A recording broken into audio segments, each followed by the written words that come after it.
right this time? Are we good this time? Are we great? Or am I great? Ha! All Ah, right. What it do? Good afternoon, good morning, good evening, wherever it is, wherever you at. Happy New Year from the family. What else? Miss anything? No, that about it. All right, so this is Wild Wednesday on the SamzSportz Multimedia Network now.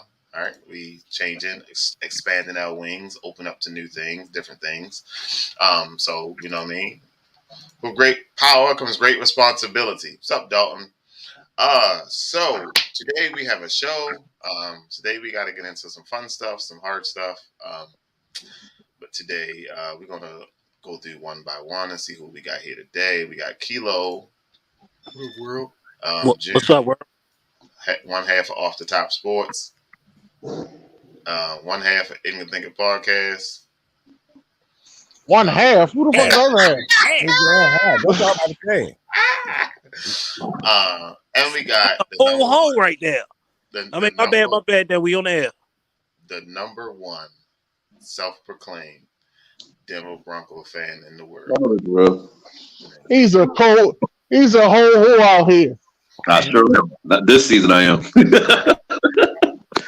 Damn. Wow. All right, so before we get into Dalton, my man Dalton, I am glad Dalton's here. So before we get into the rough, tough stuff, let's get into some fun stuff, right? So, all right, so hold on, let me take off the banner. Man, I didn't realize it was going to block the screen. All right, so we got trivia. I'm going to put a picture up. You tell me what year was the game from the picture, just a picture alone. What year was the game and what was the final score? Okay? It's 5 of them, all right? And you know, I had to hurt somebody's feelings, so somebody's feelings are going to be hurt, and I understand, right? Oh, my God. Number one, what year and what was the game?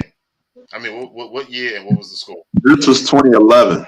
This was 2011, the AFC Divisional, and the Colts came back. I remember this game. I don't know the final score though. I don't think it was 2011. It was 2012. It was 2012. No. Andrew Luck, right? I'm sorry, he wasn't there. Yeah. So it was. He got drafted in 2011 or 2012, I think. So it's 2013. And what is a divisional round? I know that for sure. Nah, I believe this was wild card. No, what's a wild card? It's divisional, I think. I believe this was a wild card game. This is a wild card game. Yep. Wild card okay. Game. I apologize. Hey, yo, that guy Dalton, boy, he don't play. Alex Smith was the quarterback. Yeah. Alex Smith was the quarterback. Alex Smith was the quarterback. Yeah. And they jump out to a big lead in that game. Actually, this where Andy Reid couldn't finish games. He was blowing leads. Yeah, I remember that.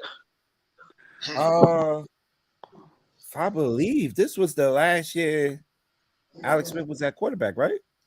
No. Who was the quarterback after him? It's Patricia, my homeboy. He got drafted in 2015, right? No, but Patrick Mahomes got drafted in 2017. Nick Foles was the backup quarterback for him in this game, though. I think because I remember Nick Foles stepping in for a game for him. Was a rookie. Nick Foles was still with the Eagles back then. Nick Foles was the backup quarterback for Alex Smith. No, I'll check that again.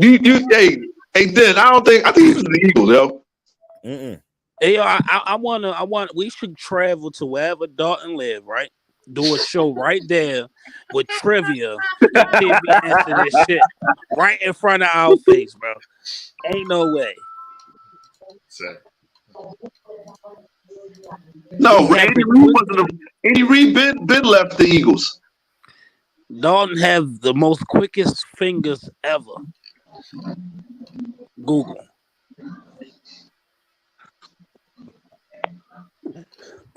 What's the next one, sir?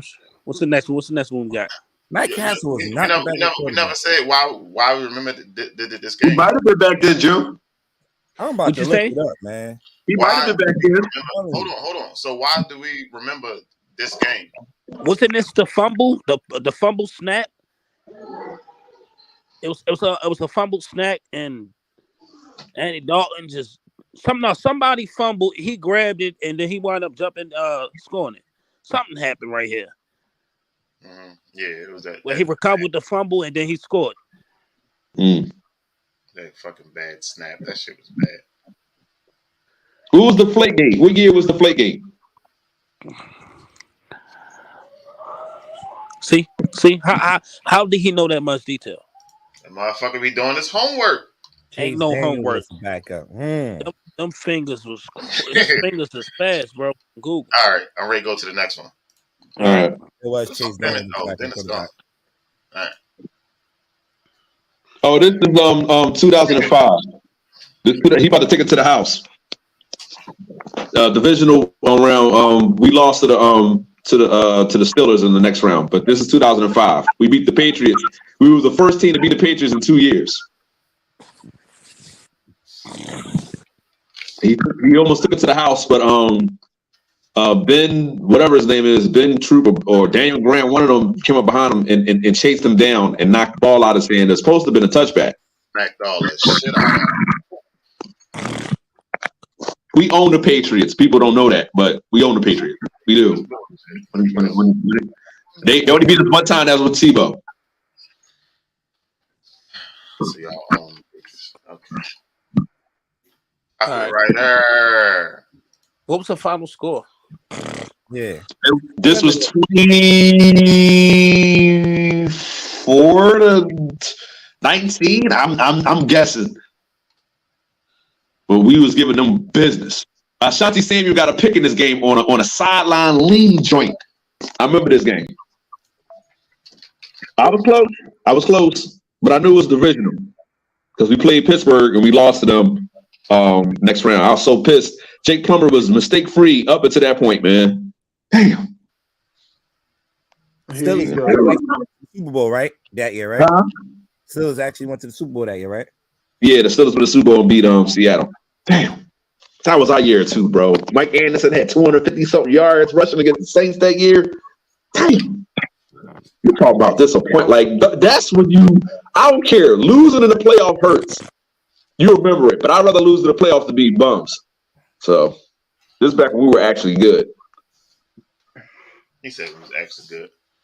All right. So, Dennis, thanks for joining us, sir. So what up? We are going off the picture. We're gonna say why we remember the game, what year was it, and what was the score. Yeah, I know. All right. This when Champ Bailey got this when he made his playoff. What's this is because we lost to the Colts twice. Remember? That's why we got Champ Bailey. Y'all lost to somebody in the AFC Championship game with Jake Plummer. Yeah, the Steelers. We lost to Ben Roethlisberger.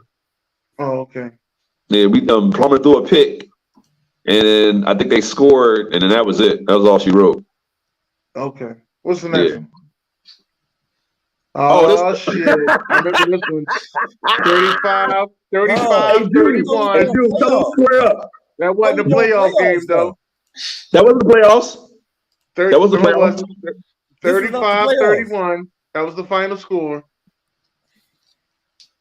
Because he fumbled that too, yo. He fumbled it. June was up 10-31 though. Damn, that's I crazy. It was 38-31. Oh, it was 38-31. My bad. June was listen. Okay. The Giants was up 10-31 with 8 minutes left in the fourth quarter. Right. So don't tell me that it's impossible to come back. You ain't no way in the world you want to tell me that wasn't over. Boy, I was talking cash shit too, man. Calling the Eagles fans. This is mad Eagles fans I used to work with at Target, man. I was working at Target at the time. Man, I work like, yeah, we got this game. Listen.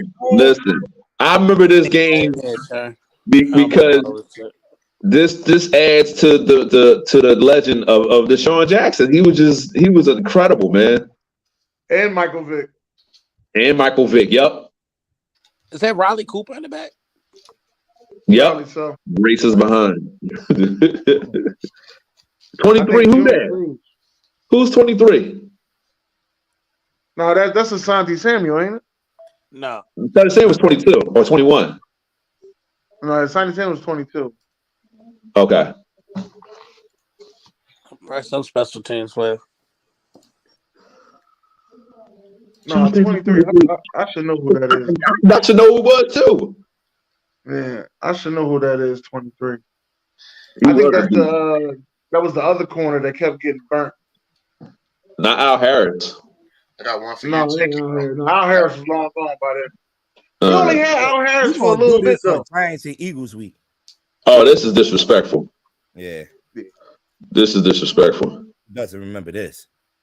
Man, Ennis was at Ford Field. Mm-hmm. I don't remember no final score though. You know, that's why I understand why people put him on that pedestal. Because this shit right here with 3 people on him, it was some coverages I seen him in. I ain't never seen other wide receivers. He too big to be that fast, man. Man, You think he ran a 4.3 and somebody else sneaks on the pro day, man. right? Yeah, that's his name, Demetrius Patterson. That is his name. Okay. Yo, he kept getting burnt, yo. Okay. Took you a while to Google that, dog, didn't it? Tell you. And he got the Google right here with the 31-30 Lions Week 8, 2013. All these around the same time, BJ. Yeah. Somebody would have told me back then, you should do a podcast. Or blogging. My fault. It was called blogging back then. That's what it was called. Yeah. It was called blogging. Overrated. Overrated. Overrated. Now, listen, I'm not the biggest Cameron Johnson fan. He is not overrated. I don't think he's top 5 ever though. He's top 15. If he'd have played more, he'd be the top 5. I think top 15. He played in Detroit. It's not his fault. I ain't got nothing to do with it. He to be honest with you, yo, I argue this always. He's not better than Antonio Brown in Antonio Brown's prime. No. But I'll tell you this. He's a bigger Randy Moss. He's like T.O. and Randy Moss put together. Like he's as fast as Randy, but he's as strong as T.O. Yeah. What's the next one? Yeah. Way overrated. You tripping. You couldn't stick him. All right, this is the last one. It's the last one. You would put this in. I don't remember this game. What's this game? Kilo remember this shit. You remember this? And I know this game wasn't in Minnesota. It definitely was that crazy ass snow game. Toby Gayhart had touchdown right up the middle. Cordell Patterson the screen on the right side. It was like they scored 4 touchdowns within a minute. I think it was like 5 touchdowns in 90 seconds. That shit was ridiculous, yo. Like I think what happened was Toby Gayhart. He took it up the middle for like 40-something yards, and then Jacoby Jones took the kick return back, and then the next play, Cordell Patterson took a screen and shook the shit out Matt Elam. And then this was in the back of the end zone. Joe Flacco, the Marlon Brown. This was a good ass game. I don't remember this game. I don't remember this game at all. I ain't gonna lie to you. I don't remember that game at all either. Yeah. I know it was in Baltimore though. Hey, Dalton, listen, I was defending you, Dalton, but I'll be damned, Dalton. I was defending the shit out you, Dalton, like you knew your stats and shit, Dalton, but I'll be damned. I remember this game. You got all 2013. What you can't put no Broncos stuff up there? I gave you the Broncos. Hey, Sam's, correct me wrong. No, I'm talking about the year when we got smoked in the Super Bowl. It don't matter. Go ahead, Kilo. Then Adrian Peterson, he got hurt early on in this game. That's what I really don't remember this game. Yo. I remember this. This was the one when Dennis Pitta came back. Remember Dennis Pitta came back, and as soon as he got out Who's the quarterback for Minnesota? Was it Teddy Bridgewater? No, this was Christian Ponder. Oh damn. Yeah, I remember Christian Ponder, fucking trash. Came from Minnesota. Minnesota had a slew of badass quarterbacks. Right. Yeah. No matter if they draft them or if they get them off free agency. But they can draft. They draft everything else. Always pretty good. No, they still with Matt Castle. All right, Derek. Since you're here, Derek, I got a question, Derek. These are the favorites for the Broncos' next head coaching job. Who would you prefer, sir? You know who I want. Come on now. Who I've been talking about for the last 3 years? Sean Payton. I wanted Sean Payton, and I wanted Drew Brees to finish his career in Denver, just like Peyton Manning did. I don't know why we even try to go after him. It would have been perfect. Hey, Derek, let me keep it real with you. Everybody think Jim Harbaugh going to Michigan. I think Jim Harbaugh is going to the Indianapolis Colts where he used to play at. It makes sense. I was asking for him before he left to go to college. I don't think Jim Harbaugh should take another chance in the NFL. Why not? If he get everything that he wants, and being the fact he going to the Colts, you see they just gave a job to Jeff Saturday, so you know they desperate. And I like the team he had when he was with San Fran. Now that was what 10, 11 years ago, but how many? It's just I don't know. It just don't happen historically. How many coaches leave the NFL, go straight to college, and then go back to the NFL? I don't. It doesn't really happen, but it probably has happened though. I mean, Pete Carroll was an assistant. I think it's. Yeah, I was about to say, Pete Carroll's the most successful. Listen, Sean Payton brings in Vic Fangio as D coordinator, I to be honest with you, I like Juro. I think he's a pretty good defensive coordinator. I think he's one of the best in the league right now. But I mean, he will be good somewhere else. So listen, as long as Sean Payton's here, I don't give a damn who he brings as the coordinator. I would keep the guy we have, but don't let Sean Payton have a bad coach here. Oh Lord. Oh no, that was the last thing we needed. But I think we do need a savvy quarterback coach. We do.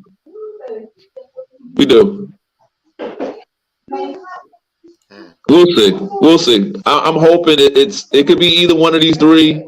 But I want Eric Bieniemy. That's who I want. To be honest with you, I want Eric Bieniemy. I want him to get his first coaching job. Everybody's shopping for him right now. Yeah, he should have had a job. Yeah. Well, not Dalton. He right. He was a good defensive coordinator. Justin Simmons was a beast with him. But I mean, it is what it is.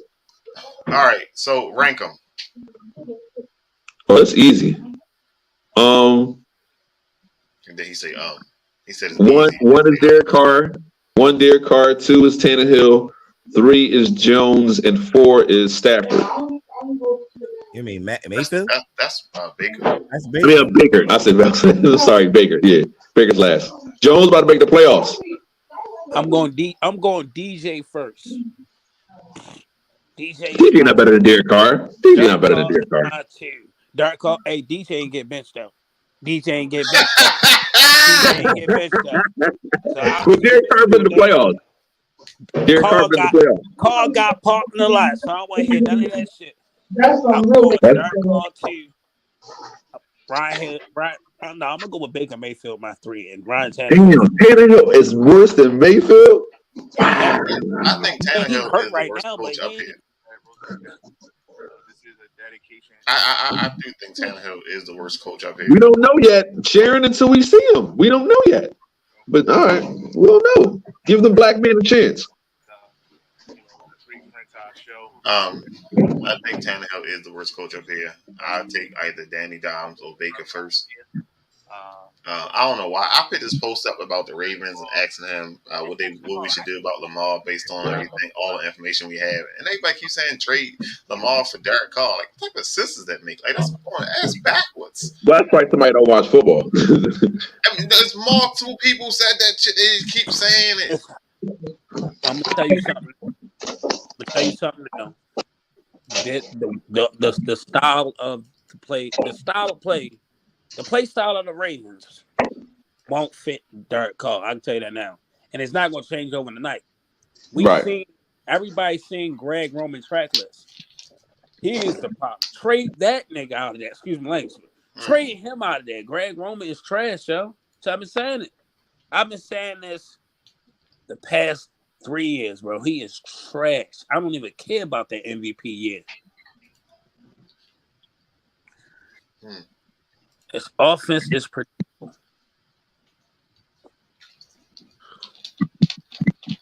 All right, so not to focus on negativity. I guess well, not negativity, but the sadness of what happened on Monday night. Yeah. Because that shit was crazy, wild situation, like, and it affected everybody differently, and everybody got their own thoughts and opinions of what should happen, what they should do, what they shouldn't do, and everything like that. But business aspect of it is not coming into question. Everybody is wishing well, hoping he recover and things like that, and that's 100% fine and dandy. But at the end of the day, it's a business, you know what I mean? And people don't really want to talk about that part. I think there's a lot of question marks surrounding this one incident. What happens next? Like, there's a lot of cover ups, and people were saying this, that, and the third. What happens next? I believe they should let this season. Hold on. Calm down, killer. Calm down. Fantasy football, right? The betting of the game, right? Do they play? Don't they play? The game being restarted, canceled, or just swept under the rug all around the board, right?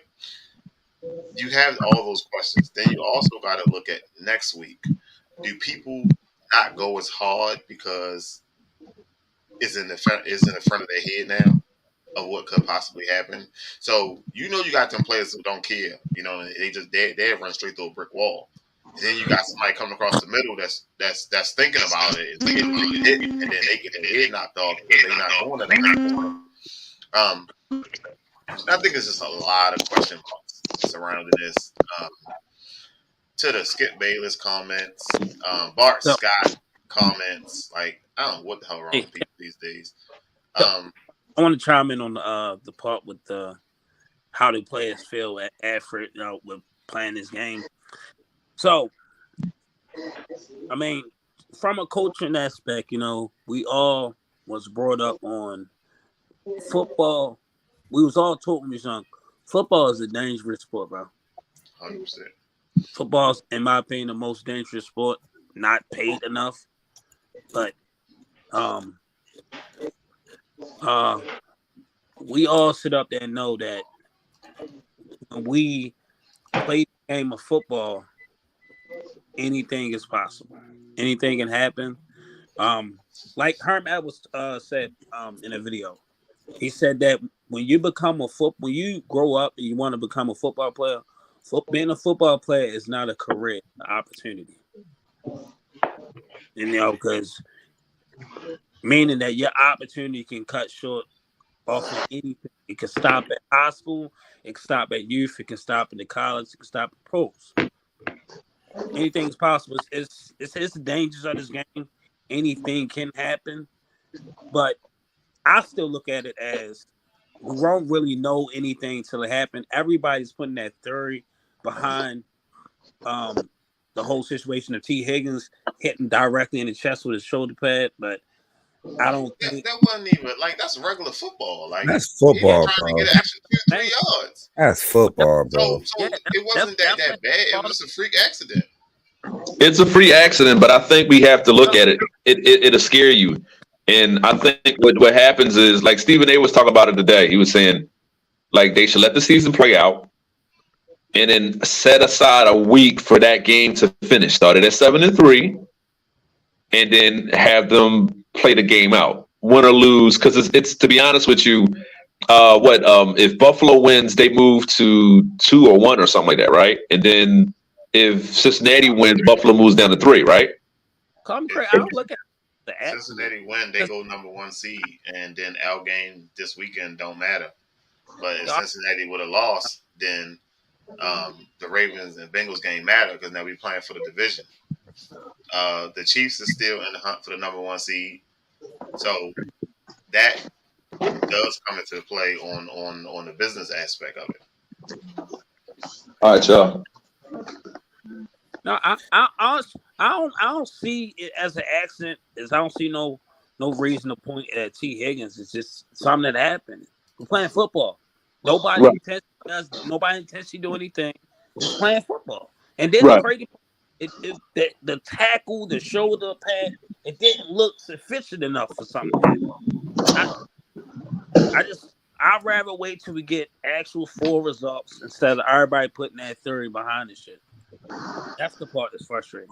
Well, they already said that when he hit him, it was, I guess, however his heart was beating, it just just changed it, and that's what happened. That's what the doctor said.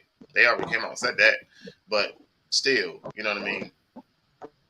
At the end of the day, but he had a toy drive. I think that's what it is. Toy drive. He was trying to He do. was raising money for a toy drive. Yeah. Yeah, trying to get $2,500. $2 million. He had 10,000 in it. Now, what is it? What is it? 7? 6 now, 6 million, probably at 7 now. Yeah, probably close to Last time $7 I checked, it million. was 6. Yeah. $7 million. Listen, Shout out to Sharon though. I was watching the show last night. Sorry, it was Tuesday. She made a great point. And that you mentioned that the toy drive thing. You know, like you said, he was trying to raise money for I think since last year for this toy drive, and he had about how much you say he had about like 25. he had about 10,000 in it. Yeah. But you know, after what happened on Monday, it shoot up to what now? Last time I checked was 6 million, probably 7 million now. Yeah, like don't wait, and we do this as a community, as people, as we wait till somebody, you know, go through something, pass away to give them their flowers. Like, I mean, like, don't wait later. What's the name? Like this dude been doing something good for the community. You know, give him his flowers. Give him, you know, support it. Now, don't wait till it happened to. She made a good point last night about it, man. We do that with music too. With Pop, when Pop Smoke passed away, they played his music. When y'all was not spinning it like that. They do that with artists. They do that with artists all the time, and it's just like, let's celebrate these people while they're here. Give them their flowers while they're here. Yeah, life's short, man. Life's short. Yeah, so it was one interview when a guy went off. It was like an 8-minute and he was saying that his contract is set up for him to get like 800,000. So if he don't play again, or he need extensive medical care, he in trouble financially. And BJ, that was another thing I seen. Shout out to Dominic Foxworth that used to play cornerback for the Denver Broncos. He made a good point yesterday on the Get Up show. He was like, that's why when they get at that table, when they doing these contract negotiations with the NFL, with the owners, that's why they ask for these guaranteed money. Like this dude is only in his second year in the league, and like he don't have a guaranteed contract. He don't have nothing to lean on. Like these players every Sunday, every week, they're putting their life on the line. Yeah. What did I say? What I said, Jim? Fucking the most dangerous sport is underpaid. Most dangerous sport, but underpaid. They don't pay nobody. To entertain people. You know, entertain people. They're putting their life on the line. And like Kilo said, man, you might have some players that, you know, like BJ, you said, had some players second guessing themselves going out there on something, because every player is now thinking that could be me. Right. Oh, yeah. Well, I know 5 of my kids ain't playing football no more. I already talked to the parents. 5 of my kids ain't playing football no more. I already know it. Surely, listen, them phone calls came in. So it's crazy. This game was probably gonna be the most watched game this season. Right. Then you had, when this event happened, you had people that was not watching football at the time involved. This made headline news. Right. Like, It's crazy, man. Nobody. This is something that we never seen happen before. Well, I think it wasn't to the point where his heart stopped. Yeah, it was a player that did die on the field. This was back in the 70s. They say 1971. I'm thinking of Detroit Lion wide receiver. I forgot the name. We said the name on the show yesterday. But in this recent time, you had a player at the University of Maryland who passed away in practice. Yeah. Yeah, I remember that. Yeah, for the Minnesota Vikings. Yeah. Corey Stringer. Yeah. And to be so young at 24, you know what I'm saying? These dudes in the best shape in the entire planet. They one of the best shaped people, the athletes. Yeah. And you know that freak accident that happened. I ain't gonna lie. Coach, I don't want to play the last game. I'll play the playoffs, but I don't want to play this last game. I'm still shooken up. And then what the coach gonna say to me? Honestly, I wasn't watching the game. Was the Bengals in was they doing hurry up plays? You know, that's tough. Nah, it was just a freak accident. Yeah, it was not hurry up. It was not hurry up offense. You said it wasn't? It wasn't. No, it was just they went to the next play, and and it like BJ said, man, it looks so when it happened, when you see it full speed, it looks so normal, like a regular football tackle. Yeah, it was just a regular tackle. He was trying to get them extra 2-3 yards. But when you look at it, really look at it, the shoulder pads did, go into the. I mean, that's every play though, because that one play got slowed down. Mm-hmm. Yeah. But I mean, this was a big game. They're fighting for number 1 seed. You had to come strong. Yeah. So I mean, it wasn't no I don't know. I just think it was a freak accident. One in a million. Yeah. But that 1 in a million happened on the biggest stage with all the people watching, with one of the biggest games. You know what I mean? This wasn't no 10,000 people watching. This was more of a 10 million people watching. And then once it got word it happened, that 10 million went to 100 million people watching real quick. And now everybody want to see. And you talking about a kid down on the field for 8 minutes with no air. It was just wild. And what made it worse, we was in the group chat talking, and once we saw Josh Allen's face, he was that's what got me. Josh Allen face and Diggs starts crying. Then you see Tre'Davious White just breaking down crying. I'm like, okay, this is not normal. Like something really just happened on that field. And we still went, and it was so awkward because you got Troy Aikman and Joe Buck calling the game. They don't know what's going on. They went to they kept taking. I was listening to it on the radio. They just kept taking commercial breaks. And it was the communication part too. We're gonna talk about. We should talk about that too. NFL, that 5-minute shit. That 5 minutes. Somebody NFL say they did not make the call. Troy Vincent. That was really trying to have them guys play. And the span of this man almost losing his life. That's crazy. So, could that have been the case because they didn't know how bad it was?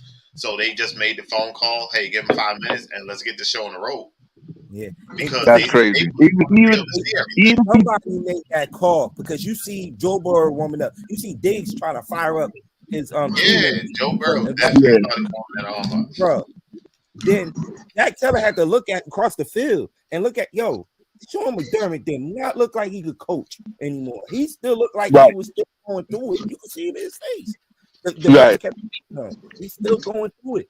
I'm like, they need to call this game. Right. So I had a conversation with somebody who don't really watch football. Mm-hmm. They just turn it on now and then. And they was like, the game got postponed because one player got hurt. And I was like, it wasn't that simple. The player got hurt and then they lost his life on the football field. And he was like, but it's one player. How many players just get hurt? No, it's not that, sir. It's emotional. You mentally not there no more. You go out there, you try to run, and you're gonna hurt yourself. Somebody gonna knock your head off or something. You're gonna slip, fall. It's just not.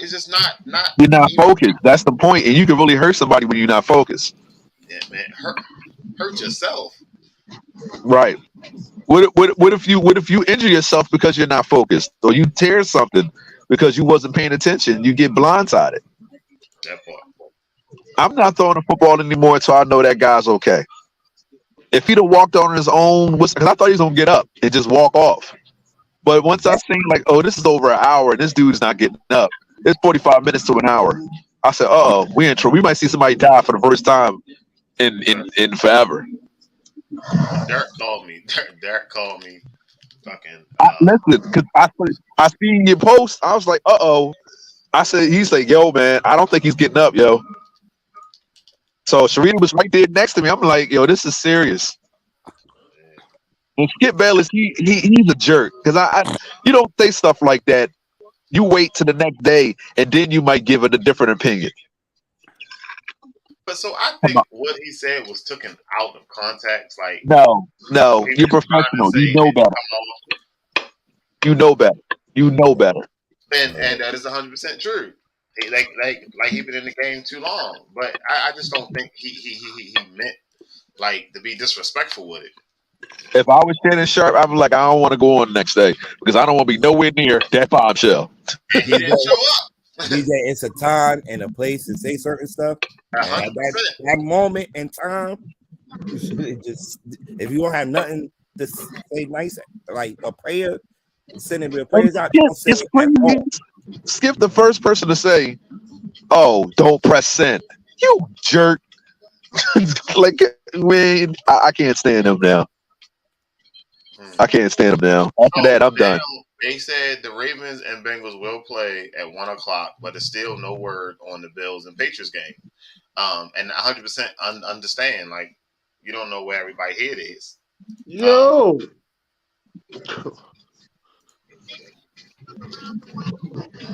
I don't know. So, Dennis, did he ever do anything about the fantasy football yet? No. Nothing has been done at all. So I've been talking to, and it's not just my league. I'm talking to other league managers. I'm a league manager. They don't know what to do. I'm going through it right now. Y'all ain't shit, man. This dude about to die so much on fantasy league. No, but I mean, it's not that about that. I mean, at this point, he's getting himself back together. So now it's some guys out there is like, do you split the pot? Because all right, so at the end of the day, Derek is the business aspect. People got money on the line. Yeah, I know. But let's mention that he is, they say he's getting better though. He's not getting better. He can barely breathe. He can't breathe. He can't breathe by himself.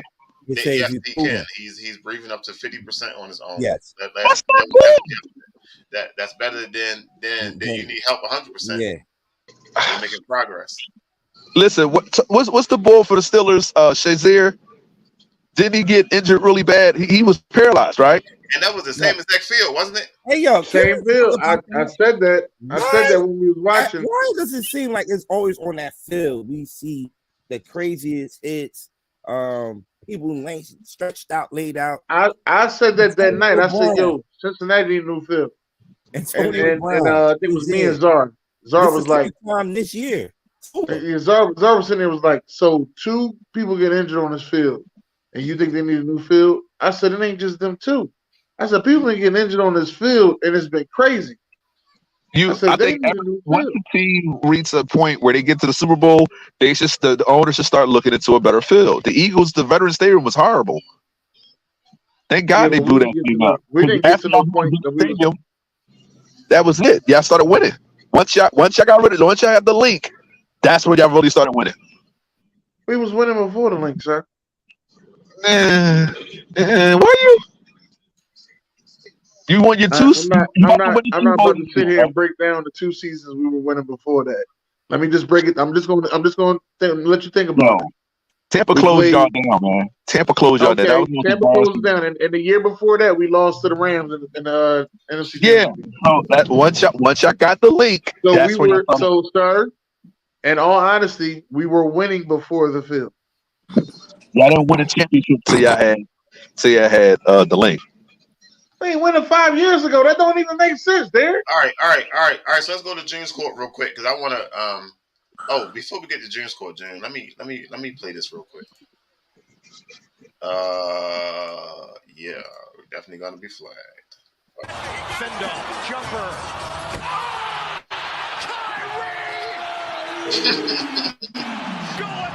He had to get in like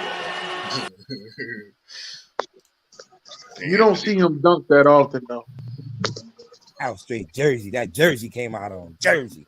Oh my God. This is not a test. Repeat, this is not.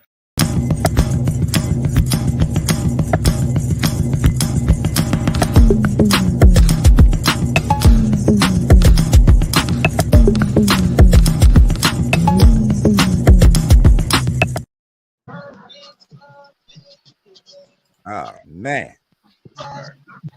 Whoa. Oh, man, did you see me? Whoa. Yeah. Okay. All right, Jones Court. Man, we had only 3 games on the schedule last night. You had the Washington Wizards against the Milwaukee Bucks. I don't know about what's going on this week, early on in the week, but these players are dropping points.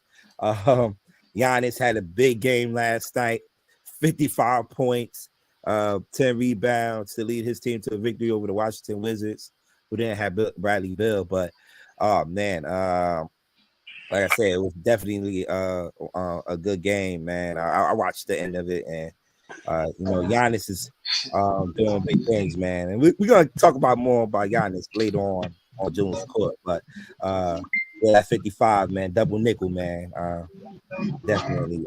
And this is his 3rd straight 40-point game. Yeah. 3rd straight 40-point game. So definitely got to add that up to there. This was the surprising score last night. OKC put 150 points on a Boston team that had all their players out there. And that's the NBA for you. When you don't come to play, they have their best player and Shea Gilgeous-Alexander.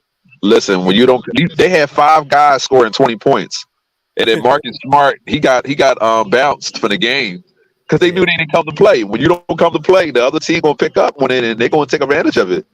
I was watching it myself, and I said, how do they let them put 150 points on them?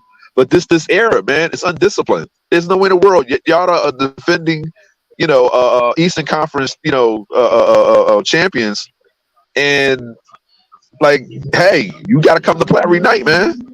These young boys is hungry. Yeah, man. 150, man. I don't know what happened to Boston, man. Boston, I've been coming on here every Wednesday, and talking about Boston as one of the top teams in the NBA. They are. Yeah, they are, but they slipping and falling, man. They definitely slipping and falling. Games like these games where you play to your competition. Pop used to do it all the time with San Antonio, and there were games where you just don't come to play, and Boston they come to play. So what's saying them? And they didn't even have, as you said, FGA didn't even play yesterday. Mm-hmm. And it's pretty much from the West. When they came from the West Coast trip, they haven't been the same, So yeah. But the most interesting game of the night was the Sacramento Kings, up and coming team, man. Watch out for the Sacramento Kings, man.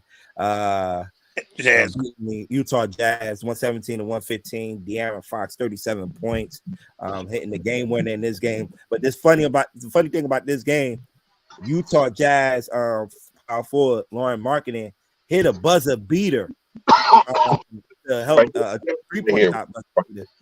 Help his team to win the game, but he just didn't release it in time. Happy New Year. They gave Sacramento they took the basket off and gave Sacramento the win. So Sacramento definitely one of the teams to watch out for. Yeah, OG leading the West Pacific right now. That says a lot, man. When you have a Golden State and the Phoenix Suns in that division, it says a lot. Watch out for the Kings, man. They are 20-16 right now. Record. They are, I think, in the 7th spot in the West right now. But they could be moving up real soon, man. They definitely could be moving up real soon. So on Monday, you know, even though everything stopped on Monday because of the football game and what happened, the events that happened in the football game, while that was going on, history was being made in Yes, it Cleveland. was. Donovan Mitchell dropped 71 points against the Chicago Bulls to lead his team to 145 to 134 overtime win. And oh man, when I see this, I get mad a little bit, and I'm gonna tell y'all why. Because they were supposed to be in New York. My nigga supposed to have this dude in the backcourt with Jalen Brunson, but they were scared to pull the trigger, to trade RJ Barrett, a couple of players, and trade all he picks for this guy, man. And I'm like, come on, y'all. We need this at the Garden. We need a player like Donovan at the Garden. And that's what I know he's capable of doing, man. We missed out on Donovan Mitchell in the draft because Phil Jackson was being lazy, not scouting these players, and wanted to scout international players. Drafted Frank Ntilikina over Donovan Mitchell, and he's not even on the roster no more. And now we had a second chance to get Donovan Mitchell, and they didn't want to pull the trigger to make the trade for Donovan Mitchell. But 71 points. I think this is the ninth most points that were scored in a regular season game. I think he's the 8th player to do it, to score 70 points, to join the 70 club. So it was definitely cool to see him with the sign right there. Emulating the late Wilt Chamberlain when he hit the 100 points. So shout out to Spider, man. Definitely a good look for Spider. Two of those guys are Spurs. I just want y'all to know that. I think George Gervin did it like twice, and Dave Robinson did it once. Devin Booker scored 70 or in a loss, right? Yeah, to the Celtics. Yeah, I'm skipping to something. BJ? No, yo, you ain't gotta check my motherfucking work. Nah, I know you good. You know what? Hey, Dennis, you've been promoted. You in charge of Junior's Court now. No. Right there. Oh, damn, man. Yeah, Kobe definitely still not Kobe 81. I didn't watch Kobe's 81, but I did watch. I watched Devin Booker 70. I watched Donovan Mitchell put up 71, and I watched David Robinson. And that was on a humbug that I seen that David Robinson shit. Wow. After my man Donovan Mitchell dropped 71, later on that night, Klay Thompson went off out in the West Coast and dropped 54 points against the Atlanta Hawks. Like I said, it was a lot of scoring that night, man. Klay being Klay, he's been inconsistent this year with his play. You see games like this, then he'll go in a couple of games where he's not giving that scoring that scoring that we used to see him doing before the injury. But he went off the night scoring 54 points to lead his team to an overtime win over the Atlanta Hawks. So, like I said, it was a lot of scoring going on Monday night. Embiid also went off that same night, scoring 42 points against the New Orleans Pelicans. So, like I said, it was a lot of scoring, man. A lot of scoring going on in the association on Monday night, man. The MVP race right now is Luka, 1. 2, it's I think it's Giannis. Jason Tatum. He was damn Giannis. I'm sorry. Okay, yeah, Jason Tatum. And then Giannis. And Giannis is the Joker. Joker is 3. You know I can't stand him. Oh, well, you got to respect this game, though. Yeah, whatever. Best passing big man in the building. I'm getting tired of hearing that too. Change it, Jim. Yeah, no, it's not a lot of 23. Huh? that man come down court. Right there. And play point center. All right. You ready? Yeah.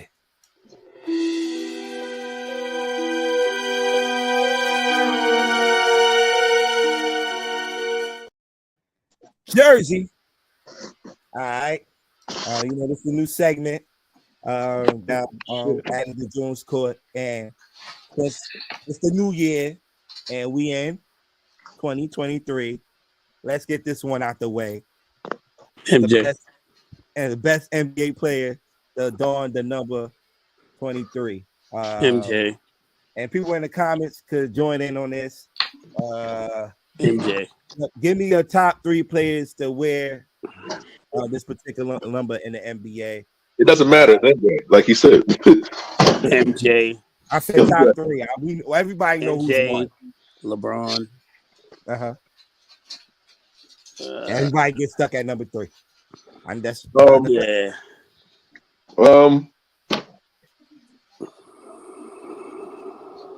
It's I'm so stuck many. like Chuck. I ain't gonna lie to you. Huh? Yeah. I'm stuck like Chuck right now. Who you got, June? Jason Richardson. Jason Richardson. Nah. No. But I like that one, Kilo. I'm gonna tell you why. Jason Richardson might be the underrated player. But third best player to wear 23. Come on, Dan. And I should know this shit too. That's the bad part. Yeah, from Philly, and I should have had him as my underrated player. But and he's from Philly. Yeah, I think this player is from Philly, right? If I'm not mistaken. That dawn the number 23. You're gonna have to go there and reveal it. I gotta see this one.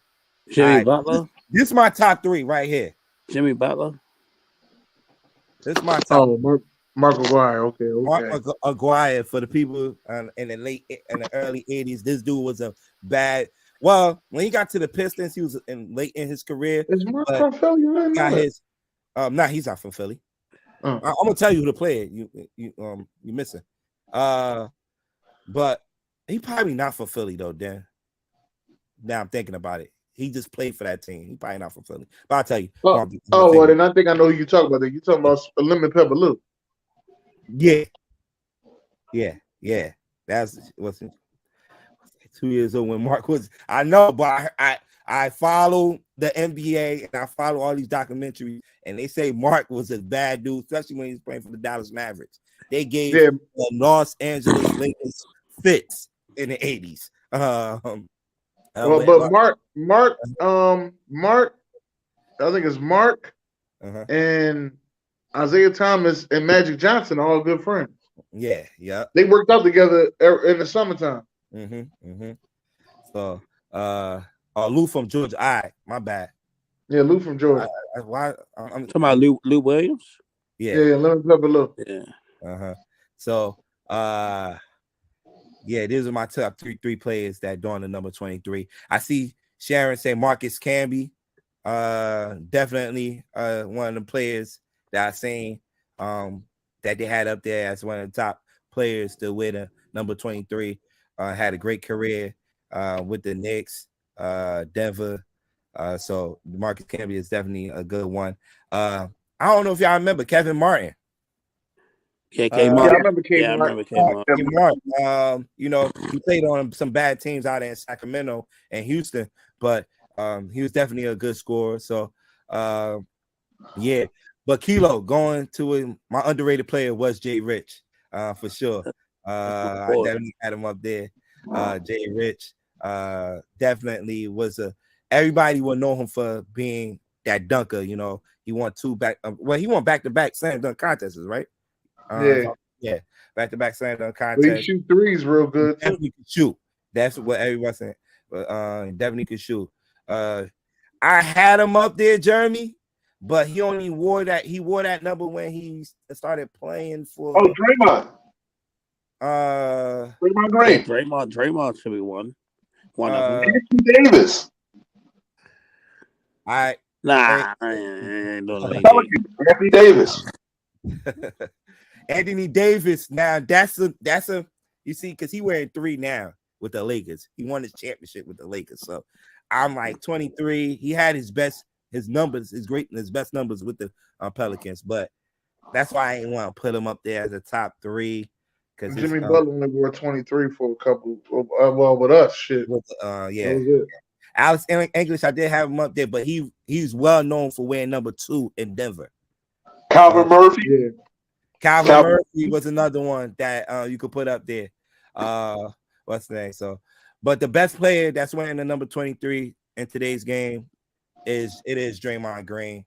And you see the 4 titles right there. You know, a lot of people would probably say, a lot of people out here are always calling this guy a bum, but he played a big part of what they do in Golden State defensively and starting the offense sometimes.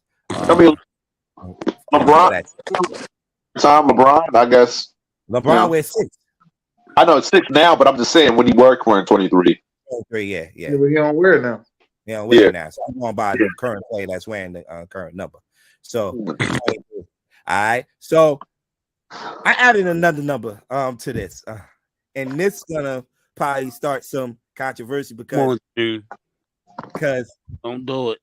Nah, I ain't doing it yet. I ain't not doing the 0 yet. All right, I'm gonna wait for another day. 34. I got 3 players real quick. 34 gonna start. It's a lot of great players. Who's the 3rd best player to wear the number though?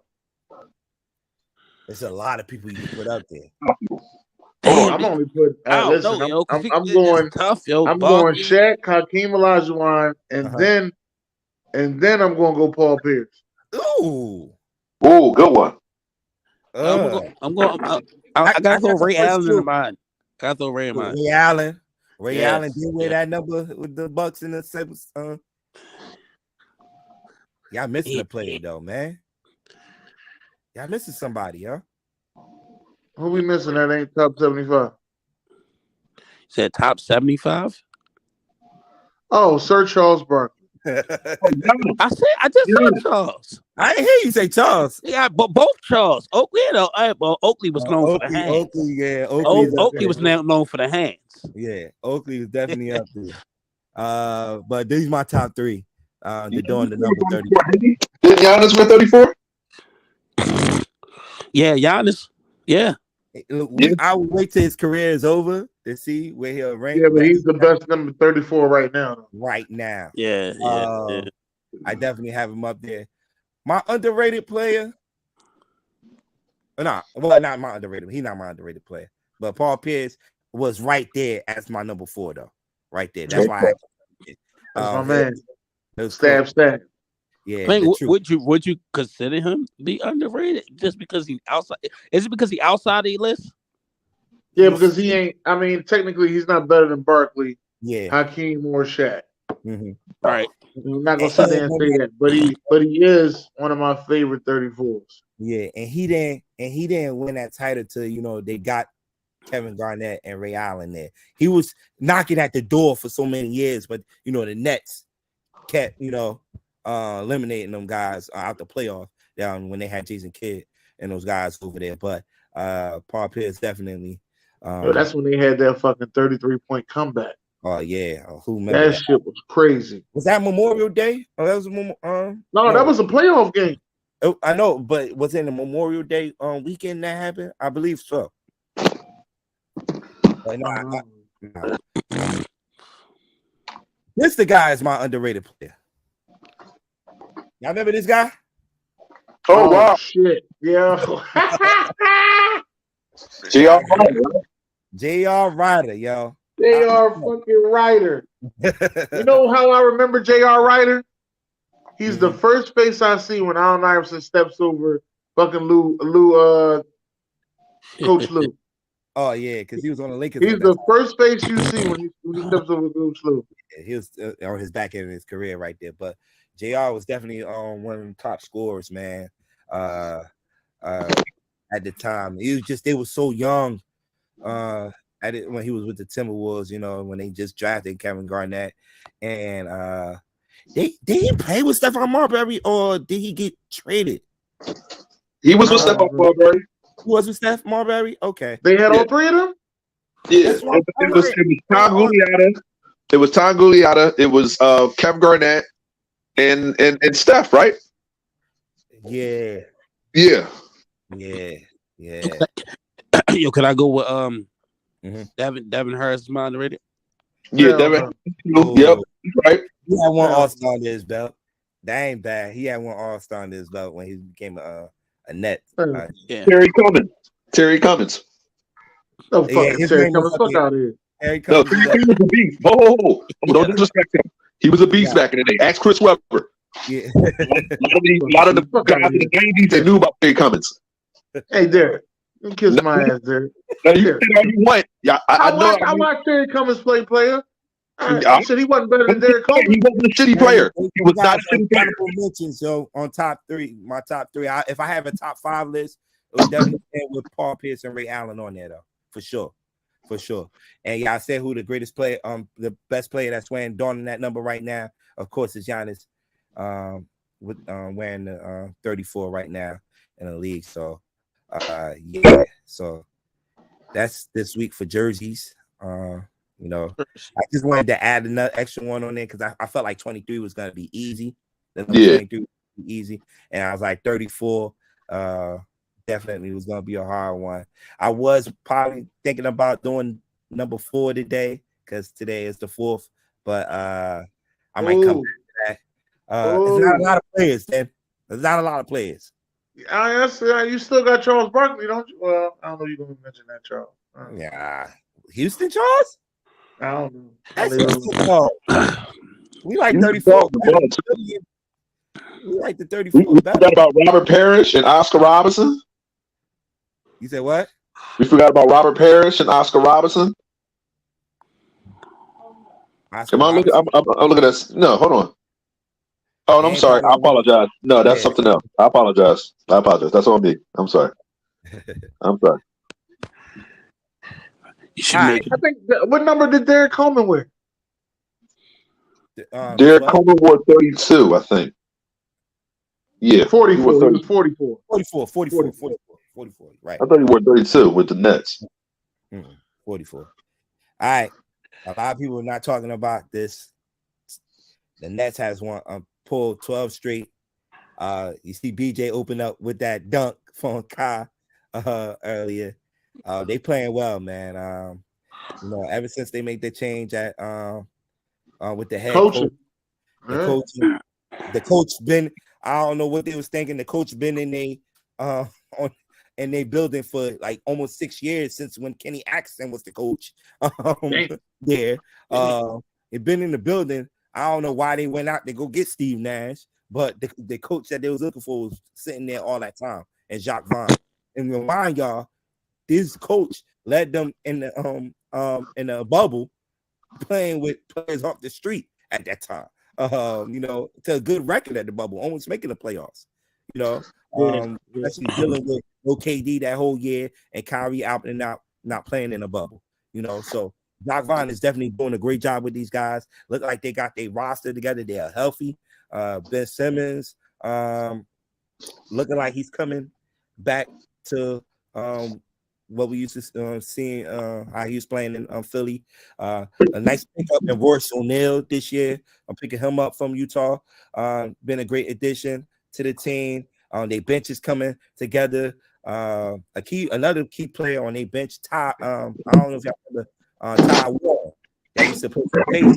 He hadn't played basketball in 2 years. Last time we seen him play basketball was in a bubble when I think he dropped 50 points in a bubble in one game. So Ty Warren has come off the bench, the scoring. Oh, TJ Warren. I keep saying Ty Warren. My bad. Thank you, Dan. TJ Warren. And Kyrie and Durant playing their best basketball right now, man. They're definitely playing their best basketball. Kyrie averaging over 25 points a game, and Durant hitting almost 30 points every game. And tonight, I believe, I can't get my hand who they're playing, but they're rolling, man, and they're right there. I think they're tied now for the number 1 spot in the East, where a couple of last month it was like dead, like at the 11th spot in the East. Is this a better duo than than Durant and Westbrook? No. Well, I mean, Kyrie is better skilled than Westbrook, but that's about it. Yeah, because I think the Westbrook give you that little that defense side. Yeah, the defense side. Kyrie ain't playing on defense. Because them guys, when I look at this team, those two guys are right there to do all the scoring. Ben Simmons and Royce O'Neal is they defensive guys. And Nick Claxton, I can't forget about him. Are they defensive guys to get them going? Is this a top 5 scoring duo of all time? Could you put them up there? Probably could, because these guys, both these guys could get 30 easy.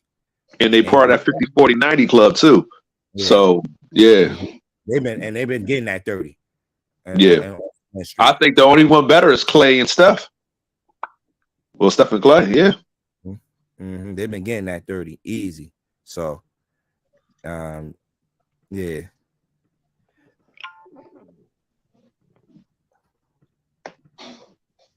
Hey, you had got the thing, BJ? The schedule? Nah. Oh shit! No, I did. Oh, I must have fucked it up. My bad. No, don't worry about it. All right. I'll probably. You know what? I could pull it up right here. Tonight's schedule, NBA games. I got it.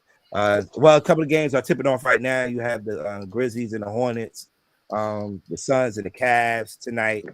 Let's see what Donovan Mitchell, what he can do after that 71-point game. Philly and the Pacers playing down there in Philly right now. Then the Thunders and the Orlando Magic. At 7:30, you got the Knicks and the Spurs, Bucks and the Raptors. The Nets is actually playing the Bulls tonight in Chicago. That should be a interesting game. I see they could go for 13 straight. Trailblazers and the Timberwolves, the Rockets and the Pelicans.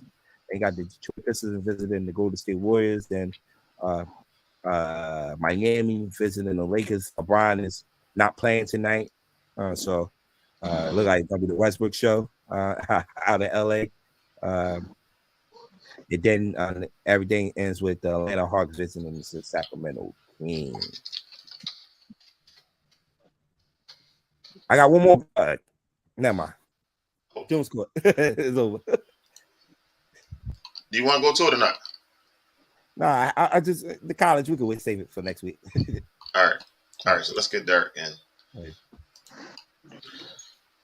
All right. So I picked these two teams for the verses because there's a lot of talk about James Harden's career and then Iverson's, and it's a lot of like shade on Iverson. Like Iverson wasn't the man at one point, and his impact in the NBA. So this is the closest Iverson's ever been to trying to win a championship. Everybody remember the 01 season. I was a hater. I ain't gonna lie. I was a hater because the Lakers just swept us at 01. This 2018 Rockets team took the Warriors to 7 games, and he was that close from getting to his first championship. A team that he led, him and Chris Paul. Right. So that was his best shot to ever win a championship.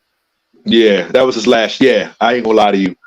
And we thought it was the redeem joint going when he went to the Nets. So he's going to try again with the Sixers. But James Harden has to win a championship, and then we could say, oh yeah, he's a top 10, top 15 player all time. But we know he's 2018 team, right?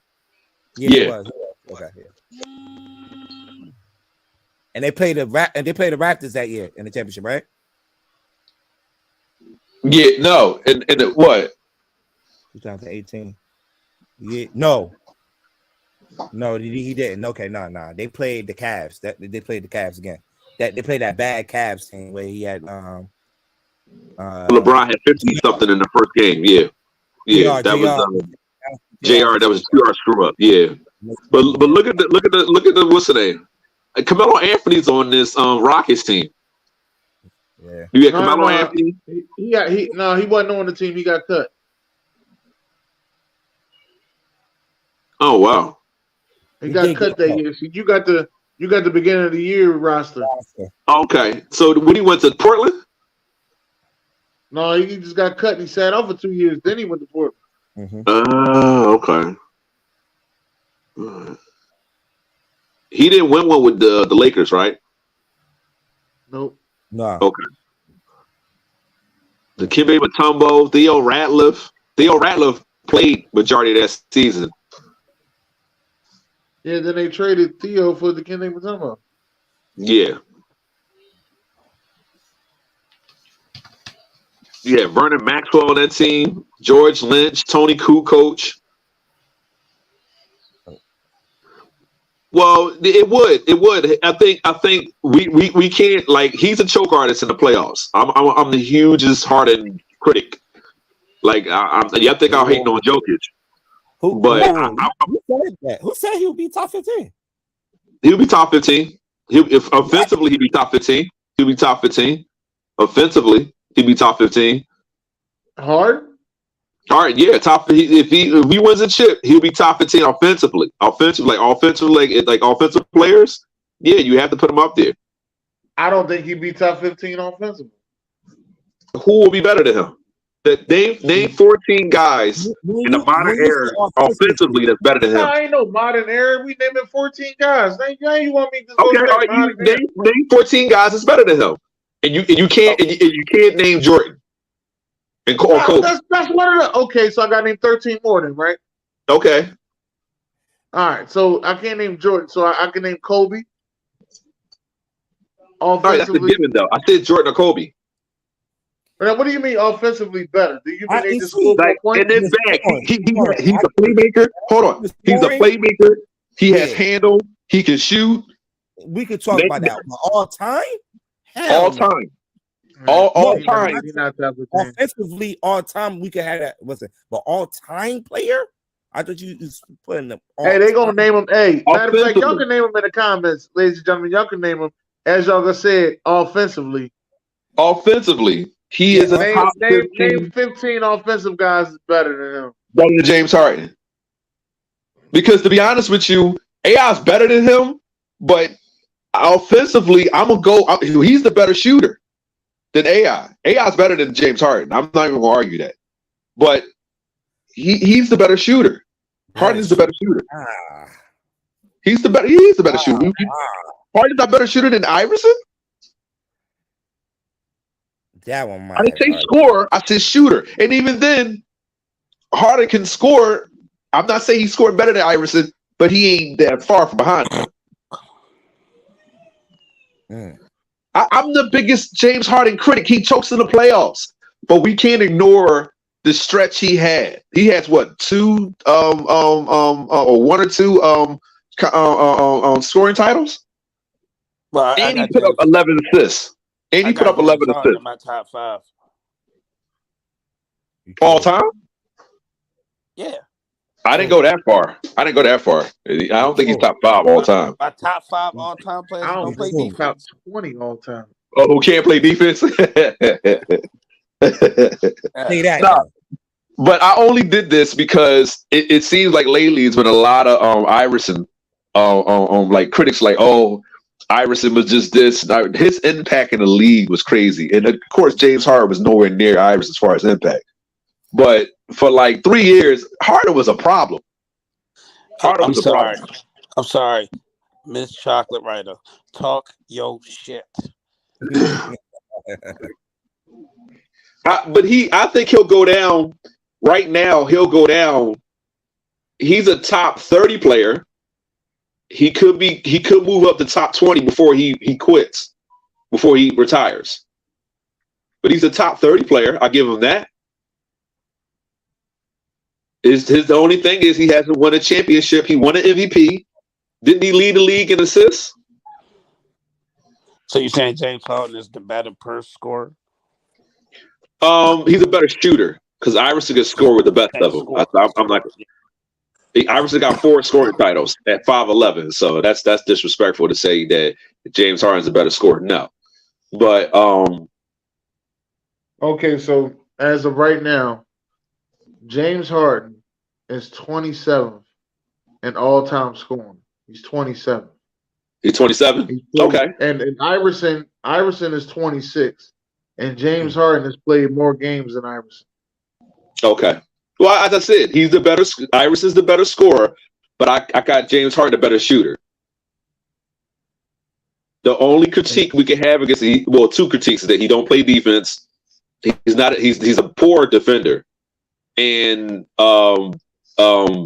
he chokes in the playoffs. He has choked in the playoffs, but he came close that 2018 year. That was his closest shot to beating a pretty good Warriors team. So. She said he didn't deserve to win the MVP that year. What year was that? He would have. I remember he got snubbed from one. I don't think he got snubbed. He's talking about the year Curry won the first one. I don't think he got snubbed that year. He was never better than Curry. No, he's never been in Durant. You know he wasn't better than LeBron. Yeah, I feel like he got snubbed that year. Zara saying the same thing too. I feel like he had better. I don't think he got snubbed. Listen, the season we're talking about, he had 27 points, 11 assists, and almost 10 rebounds. Yeah, he was almost averaging a triple-double that year. Triple-double, yeah. So if we can give it to Westbrook, why can't we give it to a better ball handler in James Harden? Because that year Curry went the fuck off. Mm-hmm. That's why. That was the Curry. Curry that year. No, well, as I said, but I only did this because that 01 Lakers team was unstoppable. That 2018 Warriors team was one of the best teams ever. Assembled. Definitely. So you got Durant, Clay, Steph. Like it's ridiculous. That's a tough squad, but they couldn't beat us in 2016. In James, he couldn't get it done when in the final minutes. He wasn't clutch to me. Here we go. Hey, yo, you find a way to put them Spurs. You find a way, yo. That's why I just say here we go. Oh yeah. Oh yeah. You can't talk about modern basketball, but I'll talk about San Antonio. So I don't brag about it. We're the greatest lower medium market ever. But yeah, this is my verses. Of course, I got the Rockets because you got Chris Paul, and if he stayed healthy, I think they win the series against that Warriors team. Iverson didn't have a chance in this series against the Lakers. So he still won a game though. They'll lock some players down. Harden handles the ball just as good as Iverson. I'm not gonna say it's better, but it's just as good. It's not worse. One team will lock some players down on that team. It was probably one of the best defensive team of all time. That team? The Sixers team? Yes. No, okay. That team had to go through a lot, man. Yeah. It did.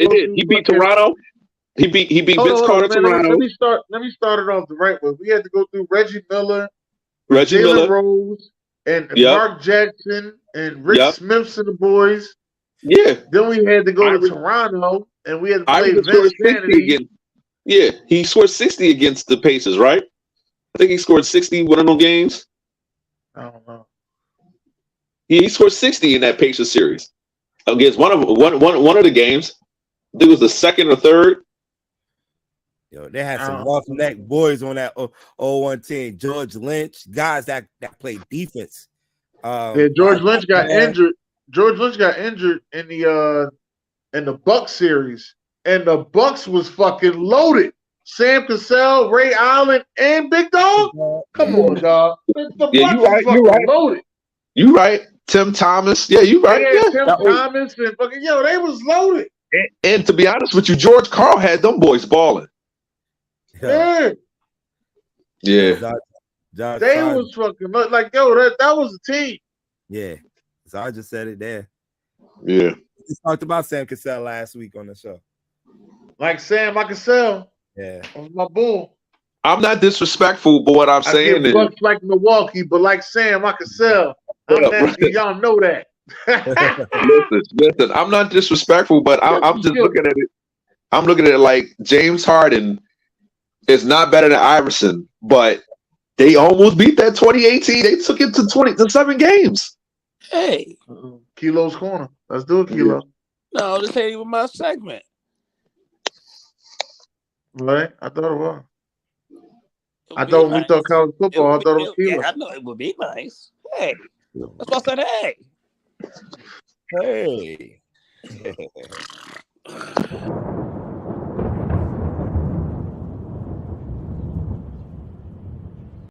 For more offense. So much speaking is such a skill for me here. Well, how about this interception? I mean, Bo Nix does nothing but they bring late pressure. It's picked up. Stroud. Second goal. 4-man rush. And so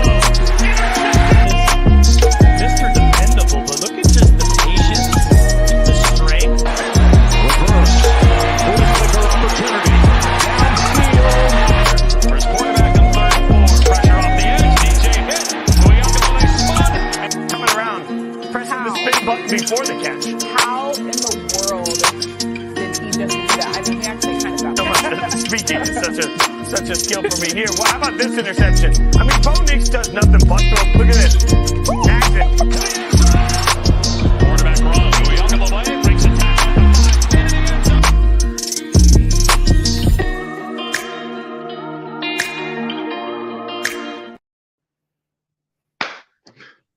Kilo with that excellent fucking segment in his. I'm like, yo. I'm doing a little bit different this year. Start messing with PowerPoint, baby. okay, let's see it. Messing with the PowerPoint, baby. Transfer. Oh, okay. Look, Kilo, he got the little faces to go with it. Look at him. I see you, Kilo. All right. From left to right.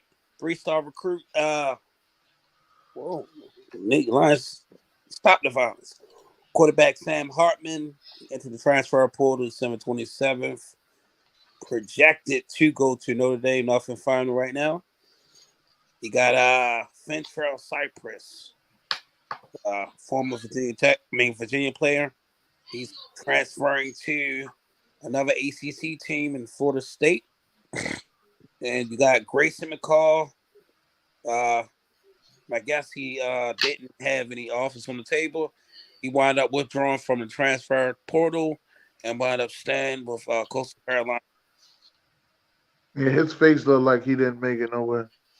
The crazy part, he happened to transfer a portal because of his coach that went to Liberty. He was going to transfer to Liberty, but that's a no-no. Go to the next page, James. All right. Denver Harris. What's up, Doc? Thank you. What's up, Doc? Denver Harris, former Texas Ant. We knew that. We knew that. So the Denver Harris defensive back, former Texas A&M player, staying in the SEC. He's taking the silence over to LSU. Still got quarterback Brennan Armstrong, former Virginia Cavalier. Projected to go to Wisconsin, but it's still a toss-up, still up in the air. And then Mr. 4-star QB, Spencer Sanders, former Oklahoma State quarterback. He could be great if he could stay healthy on the field. Projected to go to Auburn, but to be determined. He's my 6th players for the transfer portal. All right, then DJ Oogie go to Oregon State. So what I do if once it already been announced, see, I made a mistake and I had him going to Hawaii and I had circle Hawaii. So I'm not revealing it again after I already showed it. So like Denver Harris, he transferred to LSU. So next week, he won't be on this segment. Okay. All right. Go to my game performances of the week. Oh man, my pitch is rough. All right, performances of the week. Sophomore wide receiver, Big Johnny Wilson, 6'7", Florida State wide receiver. The crazy part, Florida State should have been doing this all year. That boy 6'7". He's 6'7". 6'7". I want to know what his speed is. 8 receptions, 202 yards. Of course, Bryce Young, he didn't throw the ball much, but still, Alabama played that game with like they beat Kansas State like they stole something. They play angry. He went 15 for 21, 21 yards, 5 touchdowns. Pretty efficient game for Bryce Young. And then Quentin Johnson. The crazy part, Michigan did a good job holding him down until that damn screen and that missed tackle. He had 6 receptions, 163 yards, and a touchdown. Looking like the first wide receiver they're going to be taking off the board. I'm going to the next one, Sams. My games of the week. I start off left to right. Oregon 28, North Carolina 27. Bo Nix, he had 20. He was 23 for 30, 205 yards, 2 touchdowns, and an interception. Running back Bucky Irvin had a solid game, 13 carries for 149 yards, 2 touchdowns. Throwing to wide receiver Terrence Ferguson for 5 receptions, 84 yards. Then in the middle, got Oklahoma versus Florida State. This is pretty much was the Johnny Wilson show. 6'7", dude. Jordan Travis, 27 for 38, 418 passing yards, 2 touchdowns, 1 interception. Of course, Johnny Wilson, 8 receptions, 202 yards. Defensive back Jamie Robinson had a solid showing. 13 tackles, 1 sack, 1 pass deflection. Then I got Notre Dame and South Carolina. Shout out to June. Because yes, sir. I don't even understand how this happened. South Carolina had this in the bag. They did. They did. But Tyler Buckner, even after him, going 18 for 33, 274, 3 touchdowns, 3 interceptions. The 3 interceptions were critical. I think one of them went back for a pick 6. Yeah. But he still managed to pull it out, 61 rushing yards, 2 rushing touchdowns, total 5 touchdowns all overall. And Benjamin Morse, he been making a name for himself, that damn freshman. Oh, he got some DBs back there. 3 tackles, 1 interception, 1 pass deflection. I don't understand why they keep throwing it this way. Go to the next one, Sans.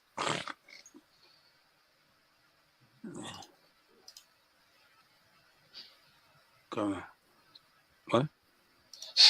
Okay. Pittsburgh. Pittsburgh. Going left to right again. Pittsburgh 37, UCLA 35. That was a solid game to watch. Don't understand how Pittsburgh pulled this off at the end. This game's crazy. I think they scored. There's only like 20 seconds left, and wind up walking it down the damn field.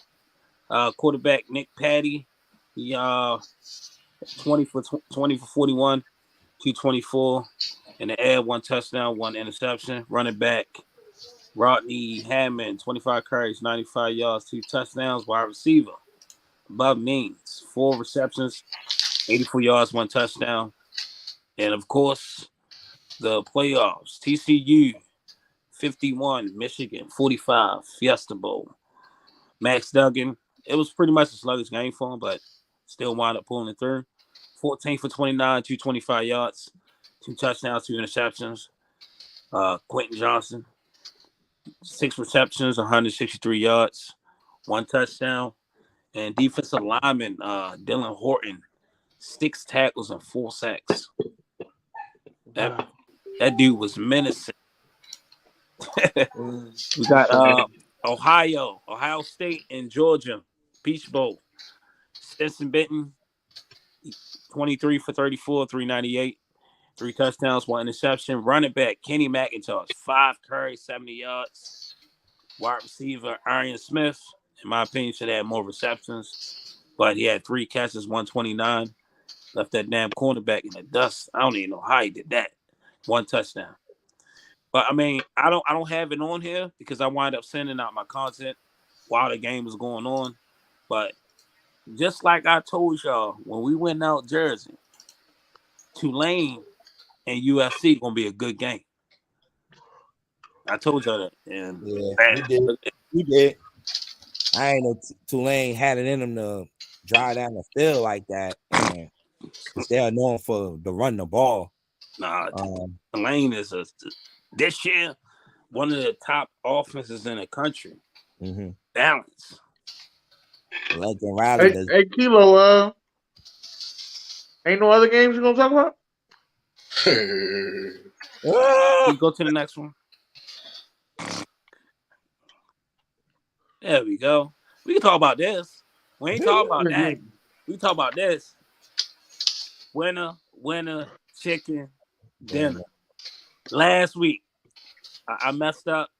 I felt like Carolina was hot, and the crazy part is, I think it was wasn't it a punt? The punter pretty much saved the Buccaneers. It wasn't it a bot snap or something like that. That shit was crazy, man. But I lost that game. I'm doing a little bit different. I'm going Georgia versus TCU. I'm going over 62.5. All right, like Ben said, my winner chicken dinners ain't been hitting with these spreads. I'm gonna do the over and unders. Hey, Kilo, I'm just asking. There was another game though, please, Kilo. I'm just trying to figure out. And that's it for Kilo's Corner, y'all. Didn't want to talk about Friday night game. All right. Listen, man. Y'all won the game. The crazy part, I enjoyed. Whoa, come on, dog. The crazy part, it was a solid game. Yeah, we lost the game. I wasn't too upset with the game. It was a good loss in my opinion for us. Just to see what Kate needed to work on throughout the offseason. So I thought it was a solid game. That damn quarterback, I just don't understand that quarterback. What's his name? Milton? Yeah. I don't understand how he was at Michigan, he got beat out, and at Tennessee, he got beat out. And I think the guy's a solid quarterback. That man got a rocket of an arm.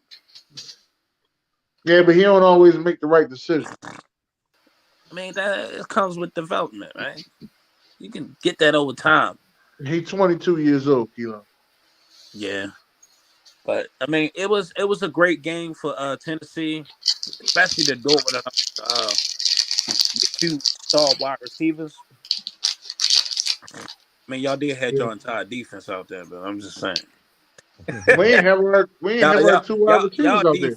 Y'all defense was menacing. I don't even know who got the MVP.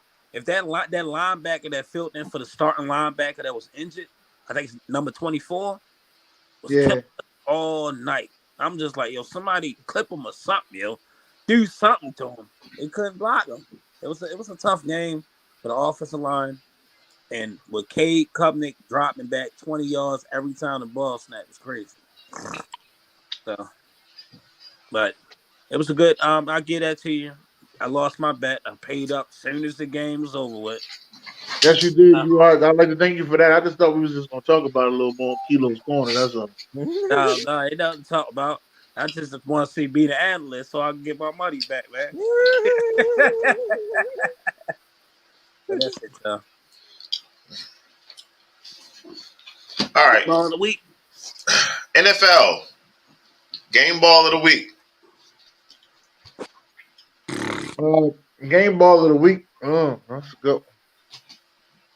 You know what? I'm giving it to Mike Evans. Fuck that. No, Mike. Give it to Mike Evans. Yo, I'm put up 200 yards all season. I'm sorry, yo. I'm going. Yeah, Alexander, yo. Bob was talking, yo. But man, clamp JJ down. They beat that nigga up on the field, yo. And we don't normally get game ball corners anyhow. He ain't had the stats, but yo, he was locking his ass up. Best corner in football right now? No. Who the best one there, Sam? Fuck out of here. I'm just asking. Motherfucker had one game. Motherfucker had one game and shit in there. I'm talking about the best corner. Fuck wrong with him. He was up there. All right, this is the playoff. Currently, because we don't have an update on what they're going to do with the Monday night game. You can get a game ball to Danny Jones too. Man had four touchdowns. We can also give the game ball to Damar. Who? Oh yeah, Damar. Yeah. My bad. I thought you said Lamar. I'm like, Huntley was back there. It was trash. I hate the Ravens, yo. Why you run the ball down their throat and then just stop running the fucking ball? Like, it was all about adjustments, bro. They made adjustments in the second half. Put the ball in position to throw the ball. Run the fucking ball. I fucked up. This can't ain't right. Go to the next one, Sams. Next what? Oh, the playoffs. No, it was a playoff picture you was doing. Oh, what the fuck? The fuck wrong with your nose and shit? Get your shit. My bad, y'all. My bad. My ass just been kicked me. That's why I had my stuff muted. All right, this is the current playoff picture. Seahawks is not guaranteed. Dolphins is not guaranteed. Everybody else is locked in. That's it. Everybody else locked in. So, returning this week, right? Fast track. Fast track. Fast track. Fast track. Fast track. And he's back. And he's ready to play. He got flavor of the day. Can we get on to the fuck wrong with him? Next slide. I'm watching the bowl games and this happens. Hold on. DB. Oh,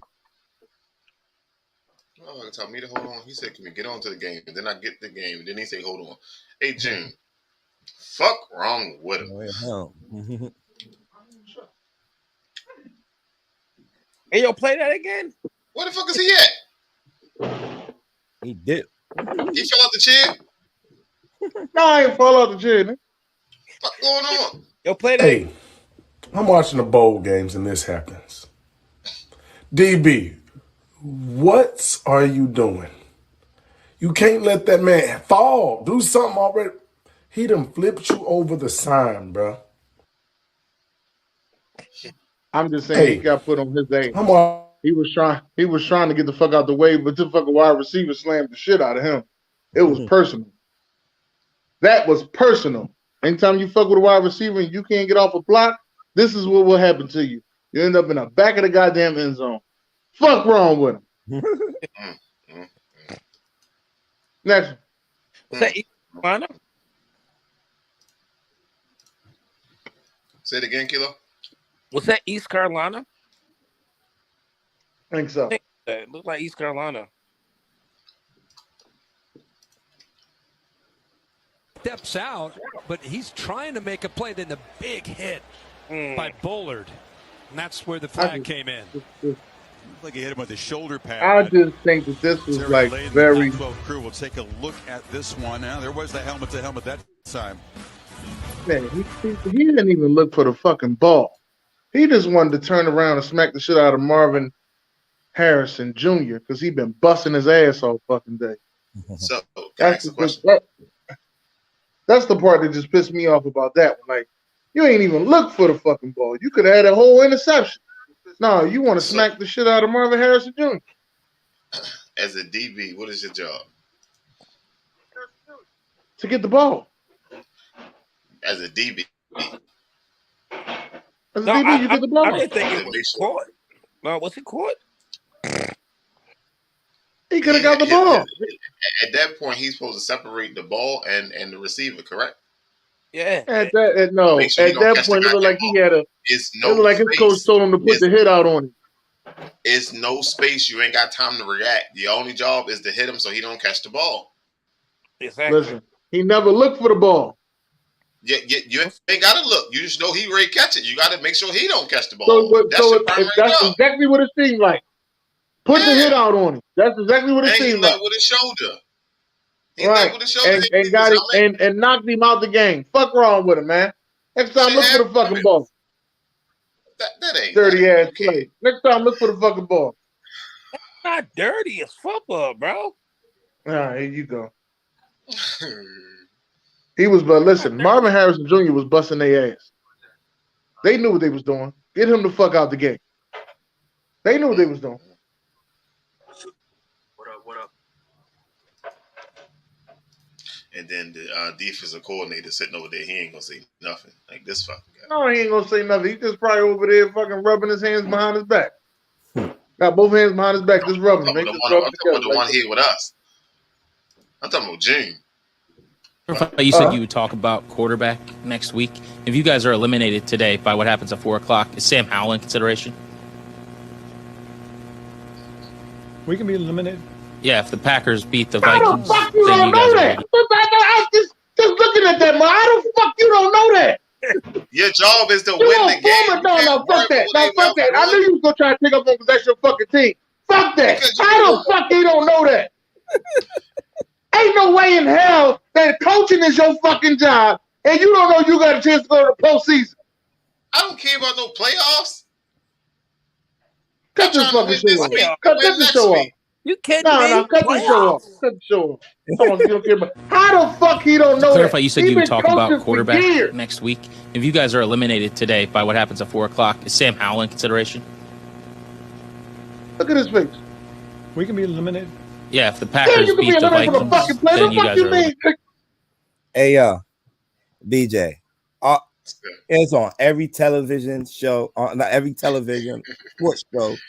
They show the scenarios, the playoff scenarios. It got to be all over the building in Washington. And he got to know. He got to know the situation. That's what's going on with the playoff situation. How he don't know that? How he don't know that he could be eliminated? Like, come on, man. It can't be that bad over there, yo. Just get rid of the whole fucking organization. Everybody in the fucking building got to go. Everybody. Keep the players, well, besides Carson Wentz. But everybody else got to go. He's another one. Oh, my God. Can we get the next one? Is there a next one? I was waiting for you to finish, sir. This ain't my segment. Yeah, I'm sorry. Fuck wrong with him. He really sat there and said it back to him. We could be eliminated from the playoffs? Bitch, don't you coach the team? Here we go up top, sideline, and incomplete. And that was Alexander who broke it up. Oh, he's got a little gritty right next. I don't know about nobody else, but I like that shit. That shit was hilarious to me because he was talking shit all week like that first game was a fluke.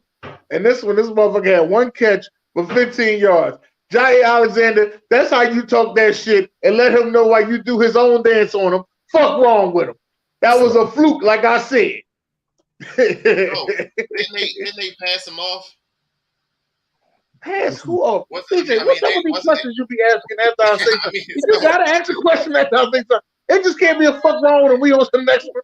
I just want to know. How is it always you got a question? What is wrong with you? Wasn't both corners locking him down? Well, you know Jair followed them.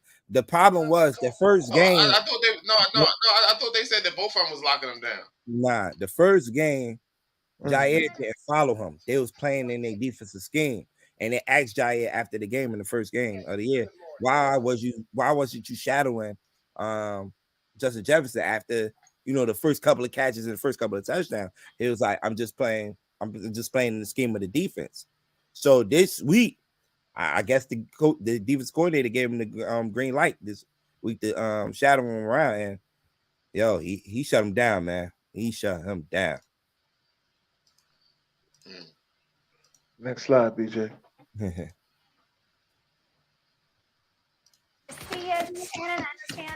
Something you want to share this morning. Good morning. Yes. Morning. There's been a lot of speculation of why I wasn't on air yesterday, and I won't get into speculation or conjecture, innuendo, but I will say this. Watching that game on Monday night, what happened to Damar Hamlin struck me a little different. As a brotherhood in the NFL, when injuries happen, when we know injuries are a part of the game, I've seen guys suffer ACLs and Achilles tear. but I've never seen anybody have to be revived and fight for their life on the field. So it struck me a little differently because I remember seeing my brother paralyzed on the field temporarily, and he was able to regain focus.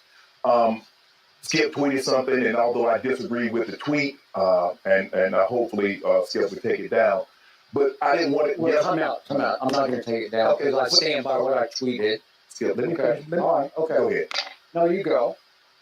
Go ahead. Let's go, Jen. Okay. I mean, I cannot even get through a monologue without you interrupting me. You could have came back, Skip. I thought, Skip, just let I didn't know you were going to bring up. No, I was just going to say, Skip, I didn't want to yesterday to get into a situation where Damar Hamlin was the issue. We should have been talking about him and not get into your tweet. That's what I was going to do. But you can't even let me finish my opening monologue without you interrupting. Okay. I was under the impression you weren't going to bring this up because nobody here had a problem with that tweet. No. Clearly, the bosses wanted you to offer explanation. So clearly, no, they did not have. Nobody. Let's go, Jen. Thoughts and prayers remain with Damar Hamlin. That's what it was, and not on a football game. Yes, let's go, Jen. Thank you. This was the second time in I want to say a month. This has happened between the two. Now I already said that Shannon was you're gonna see Shannon with a side project, but Skip Bayless with the tweet, Skip Bayless with the interruption, Skip Bayless is gonna be Skip Bayless on the show. It's gonna be just the Skip Bayless show. That's what it's just gonna be. Because I can see Shannon Sharp actually leaving. He is tired of his ass. He wants to know, and I'm gonna ask Skip Bayless, what the fuck is wrong with you? I just want to know. Fuck wrong with him. Yeah. It's too much shit with you. I think you, first of all, somebody need to take your phone away from you. That's first of all. Shit you tweeting out ain't always that. Somebody need to take your phone away. That's number one. Save all your shit you want to talk to the show.